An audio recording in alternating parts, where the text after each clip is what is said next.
this phenomenal film, this phenomenal performance, and all the nominations. How are you feeling today? Exciting day. Yeah, good. Yeah, it's nuts. We're so excited. Bradley and I've been texting each other about where we're going to stay in LA, get ready. There's a whole gang, our sound team and makeup, obviously. Not obviously, but when you've seen it, kind of obviously. Yeah, exactly. I did flag up before who was nominated, and it's no surprise. It's unbelievable. Incredible. Yeah, we're all very excited. Well, welcome back to Girls on Film as well, because this has been recorded for our podcast. And you came on episode 3 of Girls on Film just after we'd launched to try and shine a light on women in film. So thank you for supporting our journey, because this is episode 167. Oh wow! So we've come a long way. So it's great to have you back. And let's talk a bit about Maestro and the role of Felicia. What appealed to you about this role in particular? Gosh, lots. I mean, I didn't know anything about her. I didn't know really anything about him.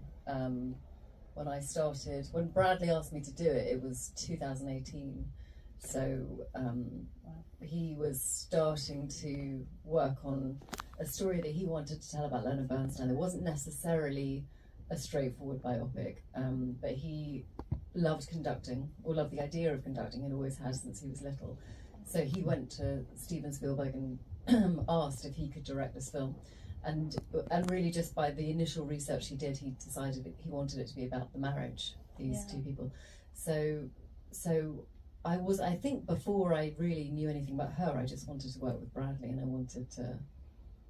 kind of just wanted to work with Bradley, really. I just thought he was such a good actor, and then he showed me A Star Is Born, and Star Is Born was really good, and it was so, it's a little bit like he asked me to make a film, and then he said, well, you should watch Star Is Born first. And I sat there thinking, like, oh God, I hope it's good. And it was so good. Yeah.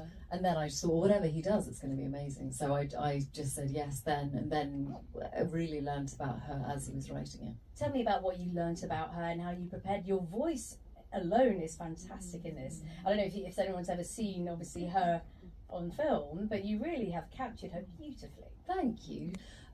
She's the coolest voice. I actually was quite nervous of it for a while because it's so specific and it's a little bit odd because it's a real mix of different things. She was born in Costa Rica, but she spent the majority of her childhood in Santiago, Chile, but her father was American, so she also spent a lot of time in America, and she went to an international school. So it was all these different things, and then she wanted to be an actress in New York, and so tried to sound like Katharine Hepburn, really. So she was a real blend. But they had these tapes. So in '67, this writer, journalist called John Groom went and spent a summer with the Bernstein family, and he wrote a book called The Private World of Leonard Bernstein. And he interviewed Lenny, and he interviewed Felicia and Shirley, and I think Lenny's secretary, and you can hear the kids on the recordings as well. And he wrote a book, but we have those recordings.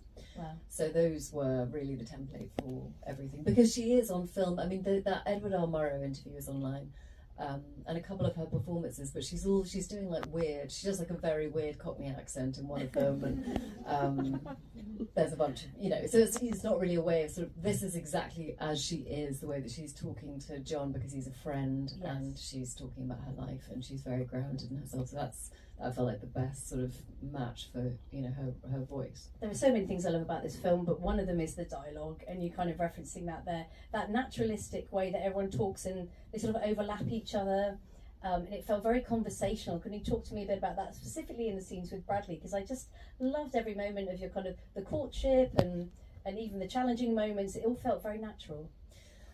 Yeah, I mean we did dialect. I think it was getting our dialect really comfortable so that we could do all the overlapping and stuff, because some of that, I mean most of that is written in, but it's that they kind of, and Bradley talked about it a lot like music, like they made music together. Even when they're fighting, there's a sort of rhythm to the way that they speak that is very just indicative of people who spent their whole lives together.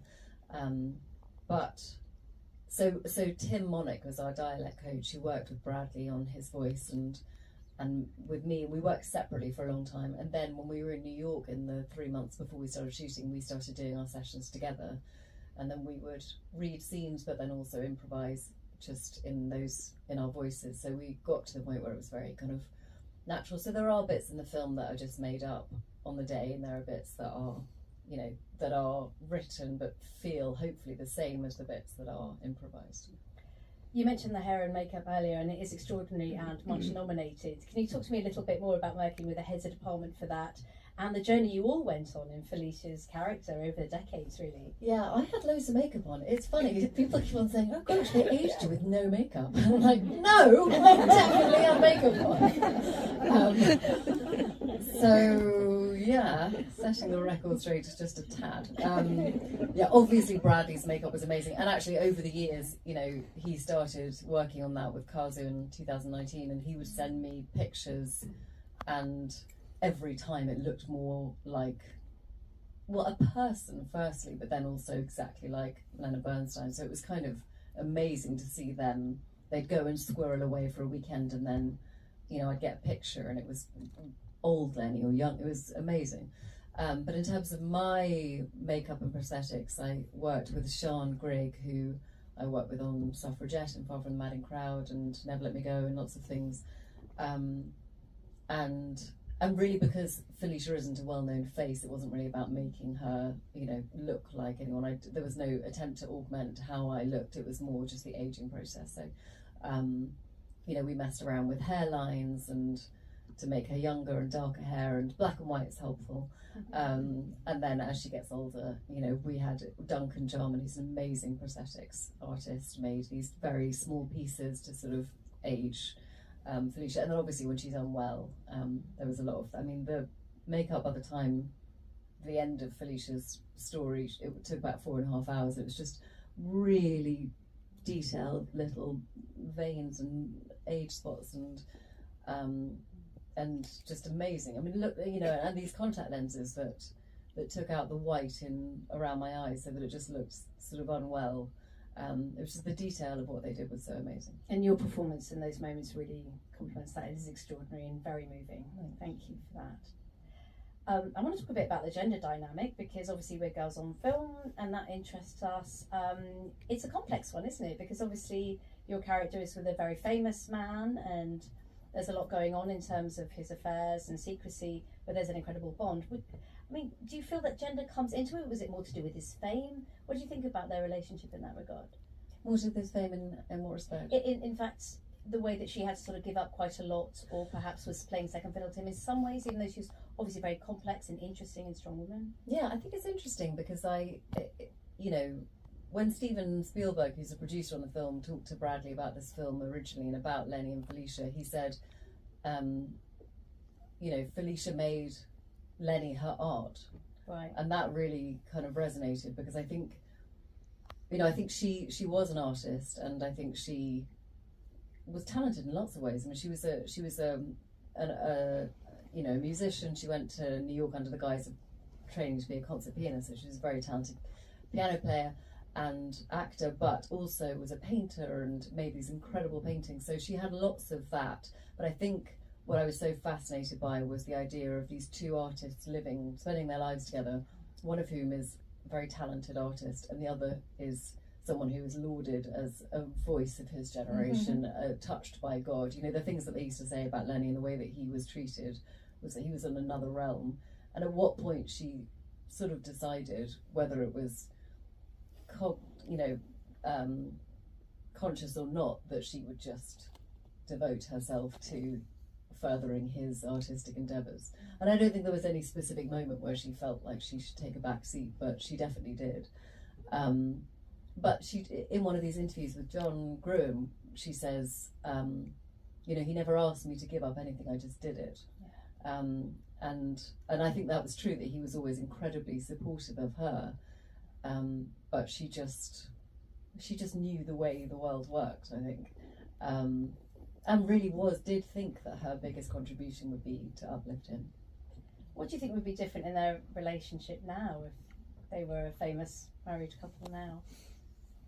I don't think anything necessarily. Yeah, I don't think it was they really weren't people who were enormously kind of consumed by the era that they lived in. I feel like they were both very forward thinking. When she essentially proposed marriage to him. She wrote in this letter, I know you're a homosexual and may never change, but I feel that I can, and there's something, I'm abbreviating, there's something along the lines of, I feel I can, give myself to this, this partnership, this marriage, without sacrificing myself at the altar of LB.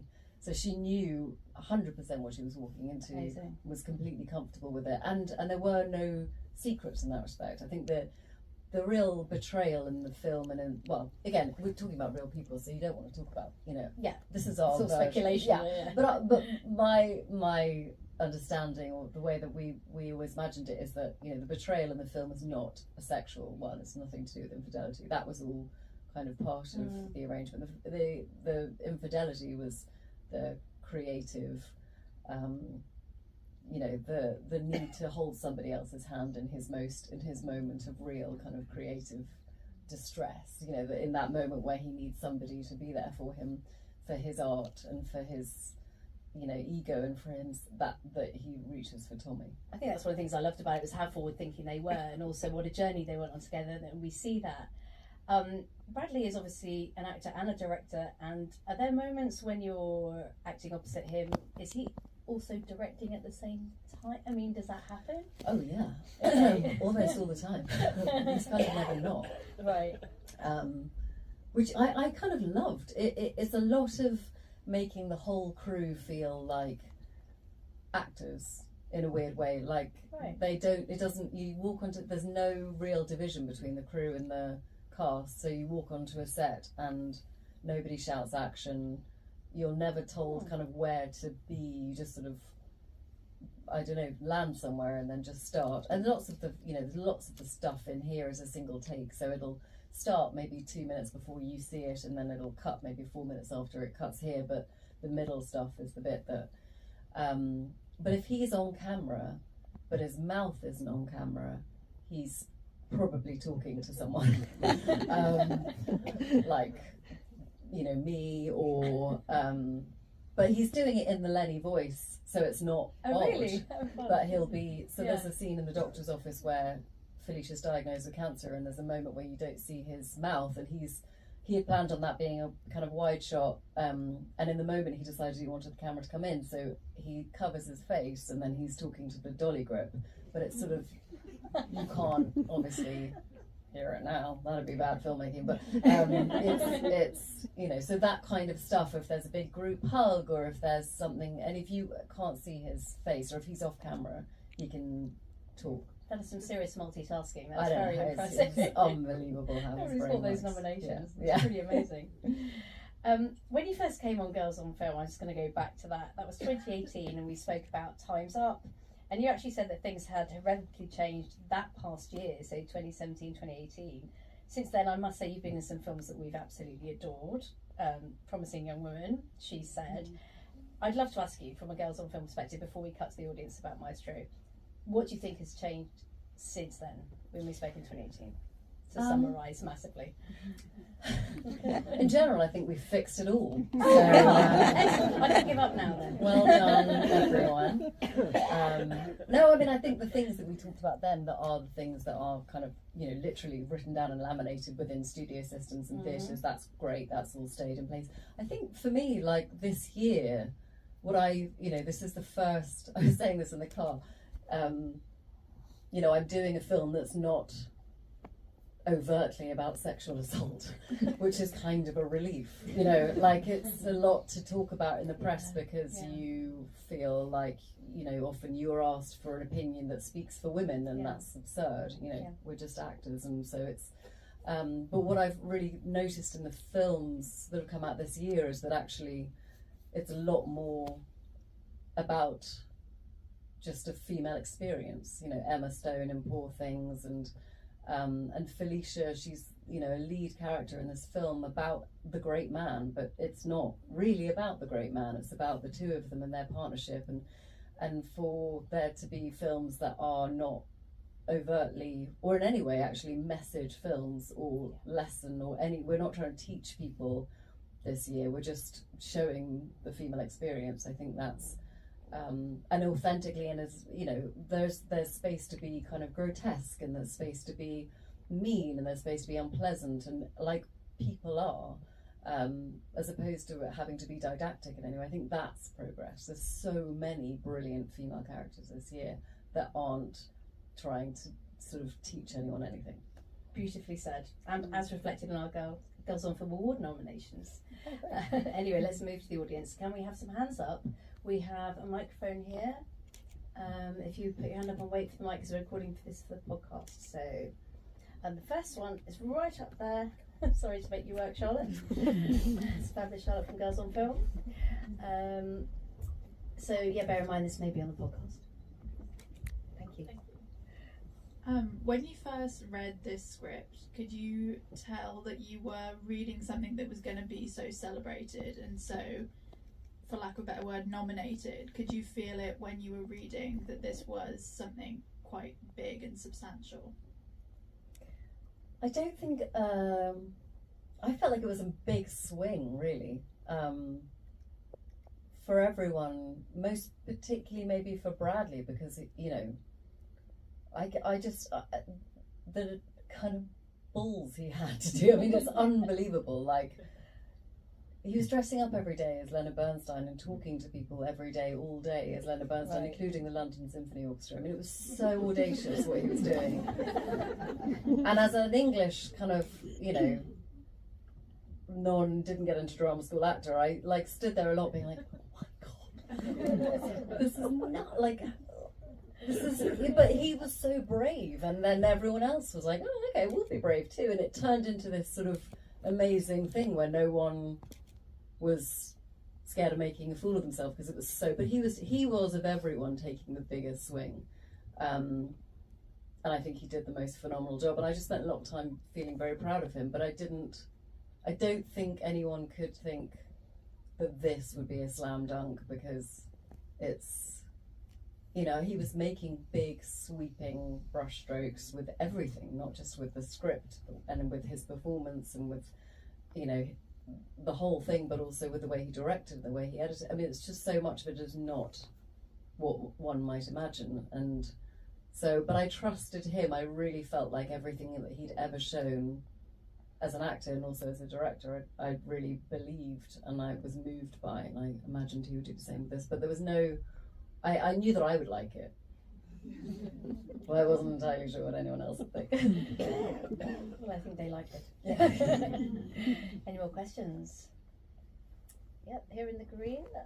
So the younger scenes are in black and white, and I was wondering whether or not if that did have an impact on your experience filming it, and if so, what that was.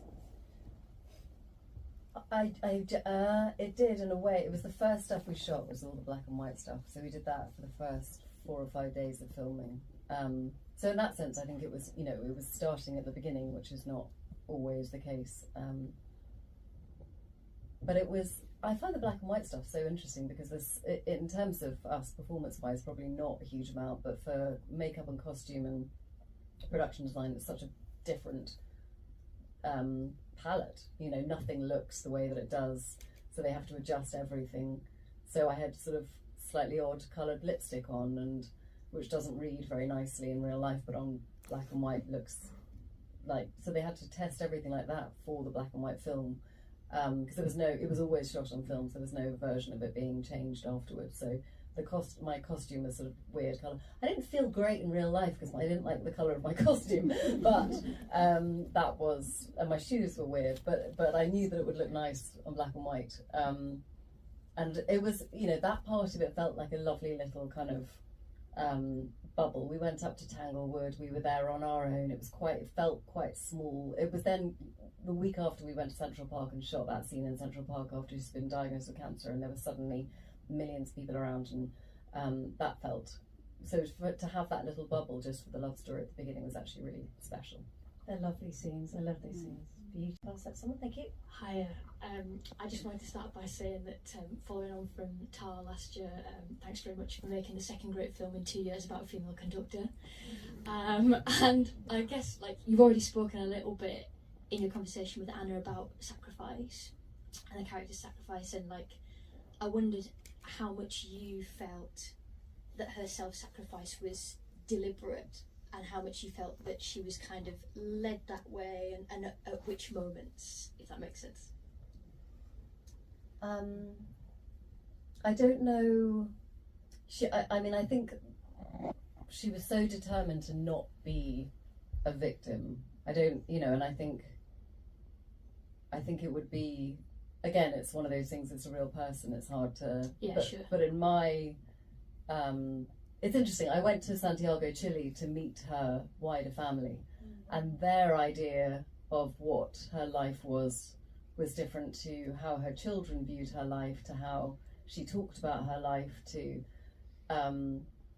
the different ambitions that she had varied from person to person. So some family members in Chile were more convinced that actually the trajectory that she wanted to be on was to live at the Dakota, and that the artistic endeavour was not as much of a kind of, sort of guiding light for her. But then speaking to her children or speaking to people that knew her and looking at her work and the way that she re-entered work, because she did, when they split up, but start acting again.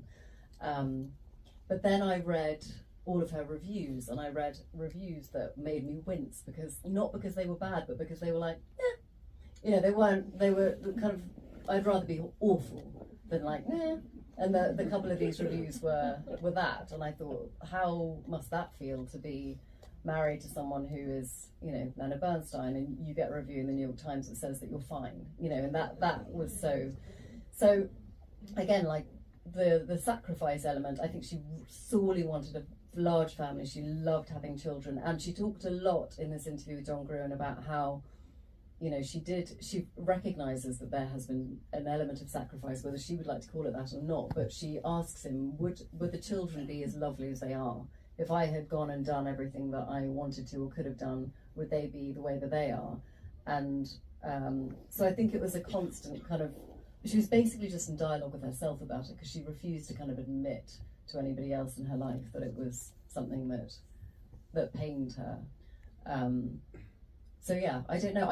What I loved about the part is that I got to the last week of shooting and was still finding stuff that kind of informed that question, like the ongoing question of what did she give up? What might her life have been like if she'd never met him? What might her life have been like if she'd become a concert pianist? And what would have happened if she could have, when they first met, she was more famous than he was. What if they had not both gone to that party? What if her husband, not her husband, but she was with another man for about 4 years, and she met Lenny. They decided they couldn't make it work. Dick Hart, who's in the film, who's the sailor that she meets backstage at the theatre, they were together for 4 years. He died. She sort of nursed him, and then she went back to Lenny. So there's so many ways in which her life could have taken different turns, but I do think that there was something predestined about them. If you believe in that at all, these two, so many things could have pulled them apart, and they stayed together. The romantic in me likes to think that it was kind of ever thus, and it could not have gone, and it wasn't really, in the grand scheme of things, for her a sacrifice. I love how immersed you are in both their lives. You seem to really understand them. Well, try to, but it's that's the coolest thing, is that you can, that again, there is just so much about a life that you can kind of dive into. One more question, I think. Nadia, do you want to, I think we've got someone in the second row here. Thank you.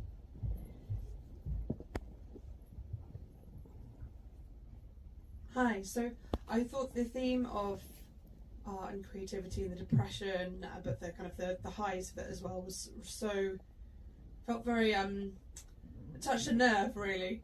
But how do you feel about that, with where we are, and the kind of the idea that creativity is not being given its right support and space to flourish? And I feel that feels kind of relevant for where we are today as well. So I wondered if you have any thoughts on that. Yeah, I mean, I think it's I've got 3 children now. One of them's a baby. The other 2, to have the opportunity which they have to be creative. I think it's the antidote to everything else that's going on in the world. My 8-year-old reads The Week Junior, which I'm very proud of, because and I read The Week Junior too. But I do think that the song and dance and art and play that creativity affords her is not just something that's a nice bonus, it's fundamental to childhood and to developing good, rounded humans. So any move to limit that for people and for children, and it is a big red flag for how we operate, I think, as a functioning good society. So I think now more than ever we need to get behind it, because it's sort of it's a crucial part of us. It's not a nice extra. It's something that we need, I think. This feels like such a wonderful testament to creativity in all your work on screen. Is there anything else you want to leave the audience with regards to the wonderful Maestro? Oh my goodness! I think it's so wonderful to be celebrating so many films this year that have this much to talk about with girls. Yes. Like, it's just not a normal. It was not. I started acting 20 years ago, and there was probably one film a year for a while where there was someone who had more than a few lines strung together. So this is, I think it's a wonderful thing. I'm really happy to be sitting here with you now, 5 years after we launched Girls on Film, talking about this and seeing that we have come a long way. So thank you, Carey Mulligan, so much for your time today. And thank you all for coming. And do check out Girls on Film. We do have a QR code, I believe. If the projectionist can switch the slides, there you go. And you can follow us, get your phones out. There's some postcards to pick up on the way out, pictures of Carey and all her different roles, apparently. Very cool. Massive thank you to Netflix, to the Soho Hotel, to Hedda Archbold, Charlotte Matheson, Cam Griffiths, and to you all for joining us. And tell everyone about Maestro. What a film. Thank you for joining Girls on Film.